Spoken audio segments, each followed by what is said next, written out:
Bonsoir à tous et à tous les amis, j'espère que vous allez bien, c'est votre parisien et des aides préférés, Kenzos le parisien. Dans cette vidéo les gars, on va analyser la victoire de l'équipe d'Algérie 2 buts à 0 hier contre la Guinée équatoriale pour ce premier match de qualification à la Coupe d'Afrique des Nations. Donc les gars, avant d'analyser ce match, que j'ai globalement bien aimé. On va d'abord voir la compo que Petkovic a faite hier soir. Donc le technicien bosniaque a fait un 4-2-3-1 avec Mondrea dans les cages. Les quatre défenseurs Mondi Touga, Ibn Sebaini et Hadjam. Deux milieux défensifs Ben Nasser Zerrouki. Trois milieux offensifs Mahrez Awar Ben Rahma. Et l'attaquant en pointe Bounedjah. Donc compo assez logique, on va dire, fait de la part de Petkovic. Et honnêtement, les gars, jusque-là, ce match, c'est le meilleur match que j'ai vu sous l'ère de Petkovic. Ce match-là, il était 1000 fois mieux que celui contre la Guinée ou contre l'Ouganda lors des matchs qu'on a joués en juin pour les qualifications de la Coupe du Monde, on le rappelle. Pourquoi? Déjà, c'est un match. C'est l'un des premiers matchs sous l'ère Petkovic où l'adversaire n'était pas si dangereux que ça, parce que dans la globalité du match, on avait le plus de possession. Mais est-ce qu'on a vraiment profité de ça? Je pense pas. Parce que déjà, oui, certes, on a gagné 2-0, mais je vous le rappelle, les gars, statistiquement, regardez, on a eu 59% de possession, la Guinée équatoriale n'en a eu que 41. Est-ce qu'on a profité avec ça? Non. Pourquoi? Pourquoi?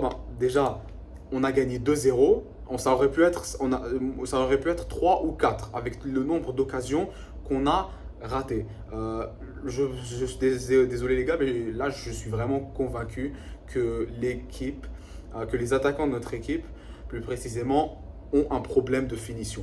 Et ça, la preuve, quand je dis ça, je parle bien évidemment des actions, des occasions plutôt, ratées de Ben Rahma ou encore de Benzia dans les dernières minutes du match. Bon, et à la fin, on a une troisième dernière attaque à la fin du match, et c'était celle d'Amin Gouiri qui a marqué pour sécuriser les 3 points.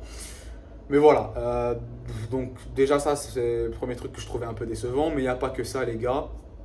Euh, on aurait pu, même si on a eu des joueurs qui ont eu des problèmes de finition, on aurait quand même pu marquer 3 ou 4. Mais je trouve que dans la manière dans laquelle on a joué, on a quand même une équipe qui a toujours un certain manque de confiance en soi.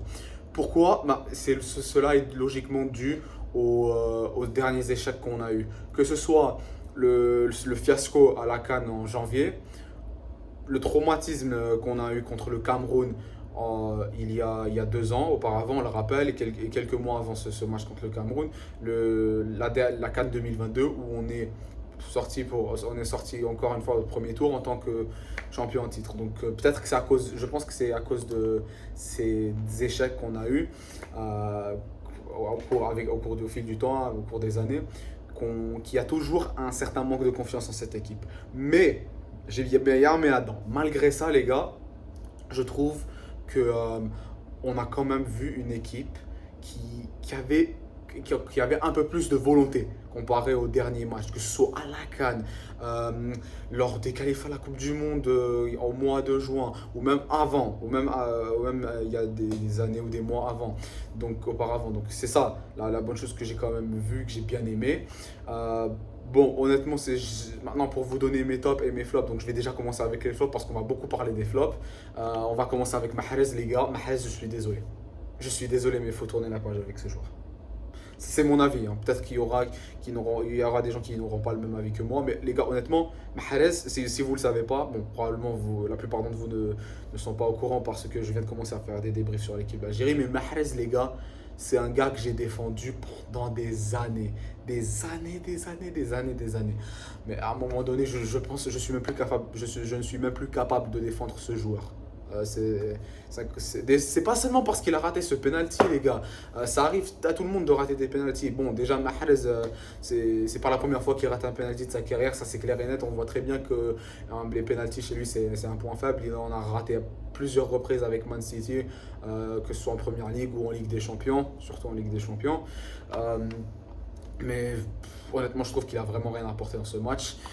Deuxième flop, Ben Nasser. C'est ce qui est dommage, hein, parce que pour moi, Ben Nasser, À la base, ce mec-là, c'était un peu comme c'était le cerveau de l'équipe. C'était lui le récupérateur, c'était lui qui gérait le milieu de terrain dans cette équipe. Surtout, j'ai bien dit surtout dans l'ère Belmadi. Mais là, malheureusement, ce soir, on n'a pas vu grand-chose de sa part. De même pour Zerouki qui était pour moi pratiquement invisible et dire qu'il a joué les 90 minutes de ce match. Maintenant, on va passer au top, les gars. Donc, premier joueur que j'ai vraiment bien aimé, c'était le jeune Hadjam qui joue aux Young Boys là, en Suisse. Bah, moi, honnêtement, pour moi, il a fait un très bon match, hein. Un match correct, il a fait ce qu'il devait faire, il a fait son job en défense. Pour moi, Hadjam, chapeau. Vraiment, rien à dire pour ce joueur. De même pour Ben Sebaini, les gars, dites-vous.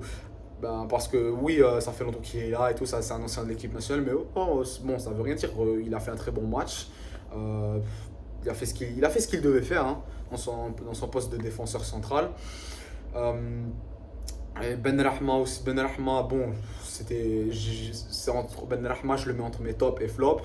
On a vu de bonnes choses, mais aussi de mauvaises choses. Des occasions, il en a raté. Évidemment, évidemment parmi ces occasions qu'il a ratées, il y a celle de la dernière minute dont je vous ai déjà parlé. Bounedjah, bon, on va dire qu'il était un peu moyen. Awar, par exemple, il y a aussi Awar. Désolé les gars, mais Awar, je vais pas vous mentir, c'est un joueur que j'aime très bien. C'est un joueur que j'aime énormément, très technique et tout, mais si on enlève le but qu'il a marqué, au fait, on n'a pas vu grand chose de sa part. Oui, il a marqué un coup de tête et tout, volant, mais bon, après bon, Mahrez, je vais revenir vers lui parce que c'était lui qui a provoqué le but d'Awar. On le rappelle, c'était honnêtement le seul truc que j'ai vu, que j'ai bien aimé chez Mahrez. Bon, évidemment, c'était cette frappe c'était cette frappe qu'il a tentée, qui a provoqué le but de Awar. Et bon, honnêtement, voilà, c'est la seule chose que j'ai vraiment bien aimé chez lui, que j'ai aimé chez lui dans ce match. Mais après, en même temps, on va pas se mentir, il y avait quand même un peu de réussite dans cette action. Et voilà, globalement sur les joueurs, c'est tout ce que je pouvais dire. Ce match, je trouve que même s'il y avait du bon et du mauvais, ça reste quand même un match prometteur pour les autres matchs à venir, que ce soit en qualification à la Coupe d'Afrique ou en qualification à la Coupe du Monde. J'espère bien évidemment, Inch'Allah, qu'on va gagner tous nos matchs, se qualifier à la CAN le plus loin possible. Et voilà. Aussi de même pour les matchs de qualification à la Coupe du Monde. Ça, on l'espère bien évidemment, les amis. Et honnêtement, je pense honnêtement que c'est à partir de ce match qu'il y a une équipe qui commence à se construire pour les prochaines compétitions et les prochains matchs à venir. Enfin, en tout cas, c'est ce qu'on espère, bien évidemment. Alors les gars, voilà, c'est tout ce que j'avais à vous dire. N'hésitez pas à liker la vidéo, évidemment vous abonner, partager avec moi votre avis sur ce match dans les commentaires. Et je vais vous retrouver pour de nouvelles vidéos. Et bien évidemment, 1, 2, 3, viva l'Algérie. Allez, bonne soirée les gars.